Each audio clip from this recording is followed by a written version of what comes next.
नमस्कार प्रिय विद्यार्थियों, ऑनलाइन क्लास में आपका हार्दिक स्वागत। आज अपन पढ़ रहे हैं कक्षा षष्ठी विषय विज्ञान का 7वां अध्याय पौधों को जानिए। इसमें दूसरा पार्ट पढ़ रहे हैं तना। क्या पढ़ रहे हैं? तना। तो तना, उससे पहले आप जानिए कि पौधे का तना कौन सा भाग है। तो ये पौधा है, इसका जो भूमिगत भाग होता है वो जड़ कहलाता है। क्या कहलाता है? जड़। जड़ है वो भूमि के अंदर होता है। इसका ऊपरी भाग जो इसे आधार प्रदान करता है, यानी खड़े रहने में सक्षम होता है, वो भाग कहलाता है तना। क्या कहलाता है? तना।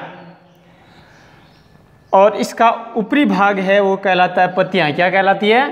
पत्तियां। तो तना है, तना क्या काम करता है, पौधों में किस प्रकार सहायक होता है, ये जानेंगे। उसके पश्चात तने की आंतरिक संरचना के बारे में जानेंगे।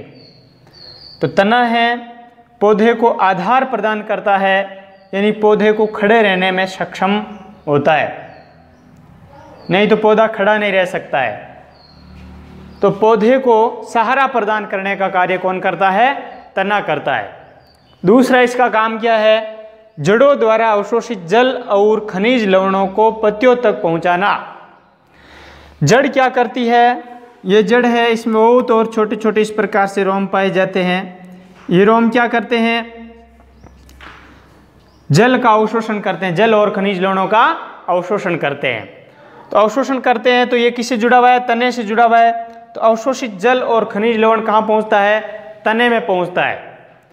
और तनों के अंदर एक विशेष प्रकार का सहवनी बंडल पाया जाता है, यानी सहवनी उत्तक पाया जाता है, जाइलम और फ्लोएम। उसका कार्य होता है परिवहन करना। तो जाइलम क्या करता है? जड़ों द्वारा अवशोषित जल और खनिज लवणों को पत्तियों तक पहुंचाने का कार्य करता है। तीसरा इसका कार्य है पत्तियों में तैयार भोजन को पौधों के विभिन्न भागों तक पहुंचाना। विभिन्न भागों तक पहुंचाने का कार्य कौन करता है? फ्लोएम करता है। कौन करता है? फ्लोएम करता है। जो सहवनी उत्तक होता है तने के अंदर, जाइलम और फ्लोएम। तो फ्लोएम का कार्य होता है, यानी पत्तियों के अंदर भोजन बन गया प्रकाश संश्लेषण के दौरान, तो उस भोजन को प्रत्येक कोशिकाओं तक, प्रत्येक भाग तक पहुंचाने का कार्य कौन करता है? फ्लोएम करता है।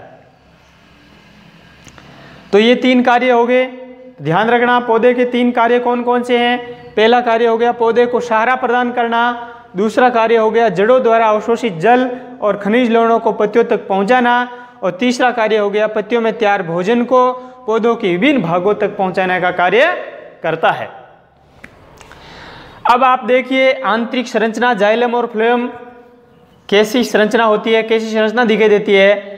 जब किसी तने को काटा जाता है, काट काट कर किसी सूक्ष्मदर्शी में देखा जाता है, तो इस प्रकार की संरचना दिखाई देती है। तो इसमें यहां पर दो सहवनी उत्तक है, एक तो जाइलम है, दूसरा है फ्लोएम। फ्लोएम बाहर की तरफ और जाइलम अंदर की तरफ है। और बीच का भाग यह कहलाता है कैम्बियम। क्या कहलाता है? कैम्बियम, जो जाइलम और फ्लोएम को दोनों को पृथक करने का कार्य करता है। इसके अलावा ये इसे विभाजित करने में सहायक होता है प्राथमिक फ्लोएम, प्राथमिक जाइलम, द्वितीयक फ्लोएम, द्वितीयक जाइलम। इस प्रकार से वृद्धि करने में भी सहायक होता है। तो बड़ी कक्षा में आप इसका विस्तृत अध्ययन करेंगे। ठीक है। अब आपको इसमें ध्यान इतना ही रखना है कि ये यहाँ पर क्या पाया जाता है? जाइलम और फ्लोएम है ये। और ये जाइलम और फ्लोएम क्या करता है? जड़ों द्वारा अवशोषित जल और खनिज लवणों को कहाँ तक पहुंचाने का कार्य करता है? जाइलम का कार्य है पत्तियों तक पहुंचाने तक। और पत्तियों में वहां भोजन बनता है, तो भोजन का विभिन्न भागों तक पहुंचाने का कार्य कौन करता है? फ्लोएम करता है। तो इसका आप स्क्रीनशॉट ले लीजिए और अपनी नोटबुक में नोट कर लेंगे।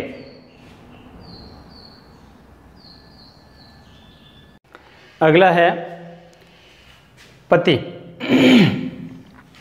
तो देखिए, पत्ती आपने देखी होगी, पेड़ पौधों की पत्तियां किस रंग की होती है? हरे रंग की होती है। हरे रंग की क्यों होती है? क्योंकि इसमें एक वर्णक पाया जाता है हरे रंग का, उसका नाम है क्लोरोफिल, यानी पर्णहरित। इसलिए उसका रंग कैसा होता है? हरा होता है। और मुख्य रूप से एक इसमें तत्व पाया जाता है, वह है मैग्नीशियम तत्व। और उस तत्व के कारण इसका रंग कैसा होता है? हरा होता है। जैसे अपने रक्त का रंग होता है लाल, किसके कारण? हीमोग्लोबिन के कारण, और हीमोग्लोबिन के अंदर मुख्य रूप से तत्व पाया जाता है लौह तत्व। तो आज अपन पत्तियों के बारे में देखिए, आगे पढ़ते हैं। पत्ती के अंदर कौन कौन से भाग होते हैं? तो आप पत्ती की संरचना देख रहे हैं। तो ये जो पत्ती का भाग है ये पर्णवृंत है, जो किससे जुड़ा रहता है? तने से जुड़ा रहता है। किससे जुड़ा रहता है? तने से। तो तने से जुड़ने वाला भाग क्या कहलाता है? पर्णवृंत कहलाता है। और पर्णवृंत सीधे सीधे बीच में जो एक आपको दिखाई दे रही शिराएं, ये कहलाती है मध्य शिराएं। क्या कहलाती है? मध्य शिराएं। यानी बीचों बीच में जो शिराएं हैं वो मध्य शिराएं हैं, यानी ये मध्य शिराएं हैं। कौन सी शिराएं? मध्य शिराएं। इसी तरह ये जो भाग है, ये चौड़ा भाग, इसका ये क्षेत्र है, ये कहलाता है फलक। क्या कहलाता है? फलक। और ये कहलाता है शिरा विन्यास, यानी ये जो साइड में जो शिराएं निकलती है ये और अधिक शिराओं में इस प्रकार बन जाती है, इसे बोलते हैं शिरा विन्यास। क्या कहते हैं? शिरा विन्यास। तो शिरा विन्यास दो प्रकार की होती है, जालिका रूपी शिरा विन्यास और समांतर शिरा विन्यास। तो देखिए एक एक करके अध्ययन कर रहे हैं। पहला है पर्णवृंत। पर्णवृंत तो पत्ती का वह भाग जिसके द्वारा तने से जुड़ी रहती है पर्णवृंत कहलाती है। तो पर्णवृंत किसे कहते हैं? तो पत्ती का वह भाग जो तने से जुड़ा रहता है उसे क्या कहते हैं? पर्णवृंत कहते हैं। फलक, पत्ती के चपटे हरे भाग को फलक कहते हैं। पत्ती का जो चपटा हरा भाग आपको दिखाई देता है वो क्या कहलाता है? फलक कहलाता है। तीसरा है शिरा। पत्ती पर पाए जाने वाली रेखित संरचना को शिरा कहते हैं। ये रेखित संरचना आपको दिखाई दे रही है, इसे शिरा कहते हैं। क्या कहते हैं? शिरा कहते हैं। पत्ती के मध्य में पाई जाने वाली संरचना को मध्य शिरा कहते हैं। तो शिराएं क्या है? फलक में भी पाई जाती है और मध्य में पाई जाती है, उसे मध्य शिरा कहते हैं। और मध्य शिरा से अलग अलग भागों में ये शिराएं बंट रही है। तो शिरा किसे कहते हैं? तो पत्ती पर पाए जाने वाली रेखित संरचना को क्या कहते हैं? शिरा कहते हैं। और पत्ती के मध्य में पाए जाने वाली जो संरचना है वो क्या कहलाती है? मध्य शिरा कहलाती है। अगला है शिरा विन्यास। शिरा विन्यास यानी पत्तियों पर शिराओं द्वारा बनाए गए डिजाइन, क्या कहलाता है? शिरा विन्यास कहलाता है। जैसे आपको ये डिजाइन दिखाई दे रही है, यानी इस शिरा से इस प्रकार से साइडों में शिराएं निकलती है। जैसे कुछ घास की पत्तियां हैं, तो घास की पत्तियों के अंदर क्या होता है? इस प्रकार से ये समांतर शिरा विन्यास होती है, यानी ऊपर की ओर जा रही है। ठीक है, तो इस प्रकार से अलग अलग विन्यास होता है। तो पत्तियों पर शिराओं द्वारा बने गए डिजाइन को शिरा विन्यास कहते हैं। शिरा विन्यास दो प्रकार की होती है, जालिका रूपी शिरा विन्यास और समांतर शिरा विन्यास। कुछ पादपों के अंदर जालिका रूपी शिरा विन्यास होती है, तो कुछ पादपों के अंदर कैसी होती है? समांतर शिरा विन्यास होती है। जालिका रूपी शिरा विन्यास जैसे पीपल देखते हैं, नीम देखते हैं, जालिका रूपी शिरा विन्यास है इसकी पत्तियों में।